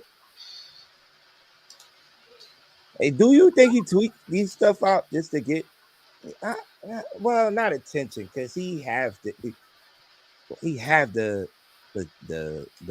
crowd. He have the attention already. But do you think he just do it just like on purpose, just to get that the people they get that retaliation to stay relevant? Yeah, yeah, to stay relevant. Yeah. Somebody just said. Now, don't get me wrong. I listen. Besides the dumb shit he tweets and some of the crazy things he says, I understand why he gets paid the big bucks. Yeah, I understand it. You got to say something of shock value. You have to be a little crazy. You have to go out there and say things that people don't fucking believe. Mm-hmm. And then when the shit happens, you got to be the one to say, I said it. But ain't nobody fucking believe it. Just shit like that. I mean, a lot of people are following his blueprint. Shit, I'm one of them. Man. A lot of people following his blueprint, but that don't always make it. I'm not tweeting shady everything that I think of. Mm-hmm. Twitter ain't my friend. I don't get paid for it. Yeah, that was crazy though, man. That was crazy. What exactly did T. Higgins do last night to him? Well, right before the tackle, he lowers his helmet and he kind of throws his body into his chest. He's standing up because he's thinking he's got to chase T. Higgins at an angle to make a tackle. So he didn't expect T. Higgins to launch his body back into him. It's one of those things that a lot of times you see it as a linebacker, unblocked, unengaged running back comes through the hole, and he knows the contact's coming, so he lowers his helmet, and you can't get underneath him. So he's able to get into you, and your chest is exposed. So they take that out of the game, but they don't really regulate it as much as possible. I expect the league will be a lot more vigilant when it comes to that and using that penalty. Right. I don't really know how much more Bart Scott wants to happen. I don't blame none of that on T. Higgins at all. None of it at all. Honestly, it was a routine tackle that just went wrong. As we were saying earlier, it was a 1 in a million thing that happened, and it happened. Now we got to check every tackle. And to come out on every tackle. What are you asking the league to look into? What are you asking the league to look into? I guess he was trying to give people some kind of explanation, but I don't know. I don't know. We are coaches. We are football coaches. Sure. Like what we tell our kids, when they about to get hit, you gotta lower what? Got low. Yeah, gotta get low. Yeah. Lower your pads. I told Kilo earlier, he was just trying to get the extra 2 or 3 yards. You gotta lower your pads. You gotta protect yourself. You stay up high, you're gonna get hit hard. Yeah. It was a super freak accident. I can't even say freak accident. It's a super freak accident. And he's sitting there trying to explain what happened through the hit. This game is a full speed contact sport. Like, I don't think it's T. Higgins' fault, man. It's a physical sport, yo. What they said, he intentionally put his shoulder pad in his chest. No, we teach the kids to do that. Yo, that's crazy. That's football 101. Right. It's always going to run right through them. Half the people playing football don't really want to be hit. So you hit them early, let them know it's going to be a long fucking game. And you're going to start seeing, out of fourth quarter, who want to hit or who don't. You see it every week with the fucking Ravens and shit. That's some old school coach shit right there that you just said. Sir. Some old school coach shit you just said. Shit. That's kind of like my coach saying. And it was like first quarter, and he let them know it was going to be a long day. Yo, but real shit, yo, as a coach, yo, with this whole situation, yo, what do you say to your players? Nothing. You gotta just keep picking them up and praying for them, man. You gotta let them know. Unfortunately, it was a tragic accident that happened. Mm-hmm. Unfortunately, but you still coach them up. You still keep praying for them. You still. If I'm the Bills, I take a whole trip to the whole hospital. To be honest with you, if I'm the Bills. You can't. Well, he in Cincinnati, so the Bengals could do it too, huh? They ain't let all them people in. Yeah. Shit, they ain't want to let Diggs in. They stopped Diggs from coming in, and he walked that motherfucker. He walked through the streets of Cincinnati, OG style. They ain't want to let Diggs in. Fuck wrong with the security guard that was right there. How you ain't know that was Stephon Diggs? You know how many people Sir, we don't know who you are, man. We don't know who you are. Man, Stephon Diggs. No, you're not. First thing, this is about Damar Hamlin. Mm-hmm. And it's about a young man at 24 years old that was living his dream. That a few hours ago was getting ready to play the biggest game of his NFL career, and there's probably nowhere else in the world he wanted to be. And now he fights for his life. And when Damar Hamlin falls to the turf, and when you see the medical staff rush to the field and both teams are on the field, you realize this isn't normal. No. You realize this isn't just football. And so many times in this game, and in our job as well, we use the cliches. I'm ready to die for this. I'm willing to give my life for this. It's time to go to war. And I think sometimes we use those things so much, forget that part of living this dream is putting your life at risk. And tonight, we got to see a side of football that is extremely ugly, a side of football that no one ever wants to see or never wants to admit exists. When you see both teams on the field crying in that way, your first thought is Damar Hamlin. Yep. The second thought is his family. And this isn't about a football player, right? This is about a human. This is about a brother. This is about a son. This is about a friend. This is about someone who is loved by so many that you have to watch go through this. I dealt with this before, and I watched my teammates for days come to my hospital bed and just cry. I had them call me and tell me that they didn't think I was going to make it.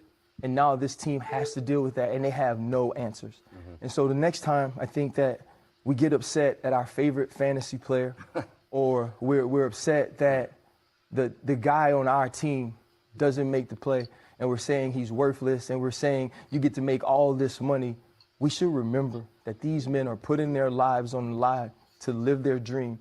And tonight, Damar Hamlin's dream became a nightmare for not only himself, but his family and his entire team.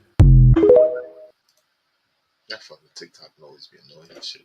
He was supposed to show that TikTok. We about to get sued like a motherfucker. Anyway, That's Vegas. anyway, listen, man. I really like Ryan Clark, man. Ryan Clark is easily becoming one of my favorites. Easily. I know. I know when I start getting my suit game together, I'm dressing like Ryan Clark. So I know. The Raptors missed their first 13 shots. God damn it. Shit can't be worse than the University of Maryland. Going into the halftime, 13-44, yo. 4 for 30 as a team, bro. It's because y'all don't be recruiting players from Fucking trash, bro. From Philly. So you need to start going back to recruiting players from Philly. No, you need to get out the fucking Big Ten. Go back to the ACC. I got Pascal Siakam for 25 points, and these niggas ain't scored yet. Oh, don't we gotta close it out? Well, listen, ladies and gentlemen, I want to tell y'all one thing and one thing for sure. Thank y'all for joining Fuk Wrong Wit Em. Listen, I am Dennis Holmes. This is Brandon SamzSportz Multimedia Network. All right. We also have June off the top sports in the building, and Kilo, get off my corner because I ain't selling no dope.com. All right. Thank y'all for coming out. Deuces.